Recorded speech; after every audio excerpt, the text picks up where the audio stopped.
Hello everybody, welcome to WhatCulture Gaming. I'm Scott, joined by Josh. Hello, Scott. Josh, my friend, another week, another update on the Avengers, which is to say that it continues to spiral out of control, or at least the more information that comes out about it, we get more detail as to just how much of a spiral there is going on.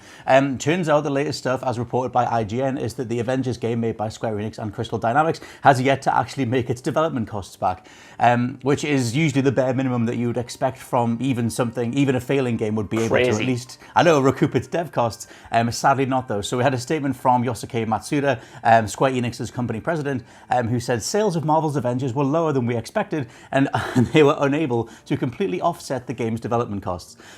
Also, earlier in the year, we did this as a separate video. There was a games analyst called David Gibson who noted that the game had cost around $100 million to make, and the Avengers has now lost $67 million, £50 million, or 7 billion yen. There's more detail from Matsuda as to something he thinks is a bit of a factor, but does any of this surprise you at this point? Like, to this extent, it genuinely does. Obviously, we've covered it before about how poorly the project has been received, how little money it's made. But even then, I thought, like, name brand alone, just by virtue of being the Avengers, like, that would have been enough of a surefire bet to at least get the development costs back, maybe even claw back some of the marketing costs. You know, I didn't imagine a world where this, like, actively lost lots of money, maybe be a financial disappointment, maybe, you know, result in the company coming in under projections for the whole year, but not to the extent of barely clawing back what it cost to make. Like, that to me, for a game with this name value behind it, which should be a surefire bet, it's like, you know, this would be like if EA made a Star Wars game and then reported that it didn't break even on it. Like, to me, it's that mad. The thing, in a weird way, it makes me quite proud of, like, the mass populace, because it reminded me of obviously, like, the way that Star Wars was handled, like Rise of Skywalker, where they sort of just went, we don't know, let's just do fan service left, right, and center. Like, the same thing with something like Suicide Squad. It's just that idea of, like, corporately mandated entertainment, where it's like, well, if we just tick all these boxes, everything will just work. And in the case of the Avengers, it's like you've got bankable IP, you've got games as a service, there's, like, loot stuff to chase, there's different sort of combat encounters to re-roll, and you've got multiplayer elements, all these different things. And I'm quite proud of the most people just being like, no, we don't want it. We're way more learned and we know what we want more than what you think we do. And you need to make something better. You need to make an actual product that you really care about. And it's not the Crystal Dynamics on the dev side don't care about what they're making, but clearly this was a punched and kicked together combination of bankable elements that, you know, we're just going to reject. So it is worth throwing into that mix. Matsuda says that he thinks marketing was a major factor to how much the game has lost. Another significant factor was the fact that we undertook a major advertising campaign at time of launch to make up for delays in our marketing efforts resulting from the COVID-19 pandemic. There's a certain amount of development costs still to be... He loves this word, right? He throws this word in. That he used this a few times in the quotes, but I swapped it out most times because I thought this was a crazy word. He said there's a certain amount of development costs still to be amortized in third quarter. Amortized just means recouping, to just sort of pay something off over to recoup costs. I'm going to start using that all the time. Thank you, mister. I'm living the amortized. And certain amount of development costs still to be amortized in third quarter, but we want to recoup it by growing our sales going forward. We hope to make up for slow initial sales by offering ample additional content to grow our sales. So the first part of that, the marketing thing, for me, the marketing was one thing that was done terribly, because I don't think they ever got around the fact that everyone took one look at those character models and went, oh, that's B tier, that's C tier Avengers stuff. We want licensed characters. And obviously, if you can't do that, you then need to sell something else, hence, like, you know, the way Spider-Man was handled. And for me, the marketing didn't come across like this massive, overblown thing. I barely even knew Avengers was coming until it was out. Yeah, I think to what they're talking about there, it sort of makes sense, because it did get a blitz right up until, like, in the final month or so before it came out. But before then, yeah, I fully agree. Like, we were talking, you know, when we would discuss what games are coming out, what games we're going to cover, Avengers would just always slip our minds. Like, even you and who was looking forward to it got to the point where, like, it was just sort of this thing that we knew kind of was coming, but there was no real hype around it. There was no real kind of big reveals, nothing to get excited about, especially after it was pushed from, you know, the start of this year. And then I did think they tried to make up for that in the final month or so, where it was just Avengers is everywhere, like, come see our war table, come play as Spider-Man, come do this, come do that. Come see obviously war it didn't it didn't work. But when it comes to like the future of this game, I think they are putting a lot on the line in the hopes that this is going to pick up steam and not just die. And to be honest, like I don't want to see any game, completely fail. I don't want it to just completely crash and burn. I hope it transforms itself into something worthwhile. But at this moment in time, I can't help but view it as kind of just total missed opportunity, a total lost cause. Because how many players did it lose? Wasn't it like 96% of its player base? 96% of the player base. That was only on Steam, but it's still going to be indicative of just how many people are sick of playing it or trying to give it a chance. It's still a steep decline, and the fact that the DLC was pushed, the fact that the next-gen versions were pushed. I know we're getting Kate Bishop finally on December the 8th, I think. Hopefully that gets the ball rolling, but everything's kind of been deferred, and I do think it's a huge uphill battle for Square Enix to claw this money back, and in turn, not only claw the money back and make a smidge of profit, but make it as big as it should have been, make that install base continually playing the game, continually coming back to it. I just can't imagine a world where that result comes true.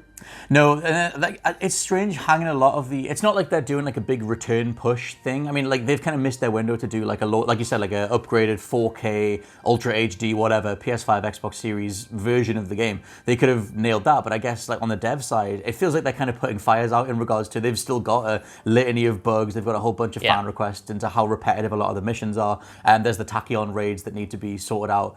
There's a lot of stuff that they've sort of already been grappling with before they even get to like, oh, we're going to plug another character into this, or we're going to plug another version of the game into this. But there is, they did sort of talk about some characters that are coming up. Kate Bishop is one of them. Then the other sort of three most, will be the most recent ones after that. Most soon to come ones after that. Can't think of the word that I want. It's not amortized, but the characters that will be coming after Kate Bishop. They also mentioned, obviously there's Spider-Man on PlayStation, Hawkeye, and Black Panther. For me, Black Panther is one of the biggest gets there, because there's a lot of ill will around Spidey being on PlayStation because he's platform specific. I think if they did a big old Black Panther thing, that would be awesome. Like, obviously, they delayed it because of Chadwick Boseman's untimely passing, which still completely sucks.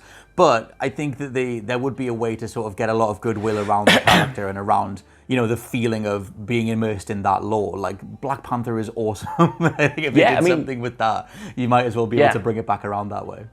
There's so much that comes with that character, like the entire mythology around it, those unique settings, that unique play style. And I feel like they could make these characters, but that character specifically, feel like this big event, feel like potentially, similar to how the Taken King was for Destiny. Like, this is, yes, it's an expansion, but also it's a revitalization of what you've already played. We're going to completely transform it, and this is a new start. Like, I think they need to take one of these characters, and it can't be Spider-Man because of, like you said, the ill will surrounding that character, and really, make this next push, put out all the fires that need to be put out right now, fix the things that need to be fixed, and just hopefully, rise from the ashes. Because I do think, I am kind of like conflicted. Like I said, I don't want to see any game fail, but on the other hand, you were completely right when you said, the fact that people didn't buy this shows that we are, like, there's only a certain amount of stuff that we could take in terms of tick box game design, in terms of monetization, in terms of, people just pushing things out as a surefire bet and expecting us to buy them because, well, we like the Avengers, so we're going to buy the Avengers. But hopefully they learn the right lessons from that, and hopefully they can take all of that criticism on board and create something that genuinely does live up to that IP, lives up to the license, lives up to the name, lives up to the characters they've got, and more importantly, lives up to the talented team of developers that we know are at, like Crystal Dynamics and all the other studios Square Enix has working on this game. Like, I hope it does well. And in an ideal scenario, like, they do get to come out with these DLC characters and do something special. But I was also saying that before the game came out, Scott Tailford, and I had high hopes then, which didn't come true. So I'm cautiously optimistic, but not expecting much. I think, because for me, if you made it free to play, because Destiny's obviously free to play now, Rocket League's gone free to play, like various games that just, you get that initial, I'll check it out style thing if you make it free. If you make Avengers free to play, you release Black Panther as your return character, you do the Avengers, you could even do the Wakanda Forever edition, do something that's just cool, something that just sounds awesome that people want to give a chance to, or whatever, and you can dive in for free. Because that game's combat model is the best thing about it. Like, obviously the story's the story's solid enough, but it's very much a prime timer for the multiplayer, and at least that lets that voice cast completely shine if they get extra chances to hang out with different characters and do more cutscenes and story stuff like that. It just feels like it's in like free fall at the minute, and I don't know, there's not really any goodwill around it. Like even when Destiny was free falling, that player base was just saying like, we love this. Our average player time invested is like 500 hours on the original Destiny. It was like this crazy statistic that the people that were sticking around with it were like, were loving it, were completely engaged with it. But this feels more like an Anthem where people are not willing it to fail, but they're just done with it. Like it just doesn't have this great core idea anymore. So I don't know. I know you're entirely spot on, which sucks to say. Like the more that comes out about this, the more information that's revealed, the more we get an insight into the financial reality of how much money this game cost to make and how little it actually pulled in, how few people are playing it. I do think you're right that it's another Anthem. It's a bigger name Anthem, and the fact that we're repeating almost verbatim the exact same sort of insights that we had into that game's like launch and failure that we have for this is just ridiculous to me, Scott. Like time is a flat circle, nothing changes in the gaming industry. Here we are again, almost 2 years later with the exact same problems about another big budget game that fell flat on its ass. So yeah, let us know what you think down in the comments below. Maybe you're one of the diehards that are sticking around with the Avengers. If so, what would you improve about it? What's been the stuff that kept you coming back, and what do you want to see from the future of it? If you're more like us and you gave it a shot and you're just not bothered at all, what would actually get you back into the Avengers? For now, I've been Scott from WhatCulture.com. I've been Josh from WhatCulture.com.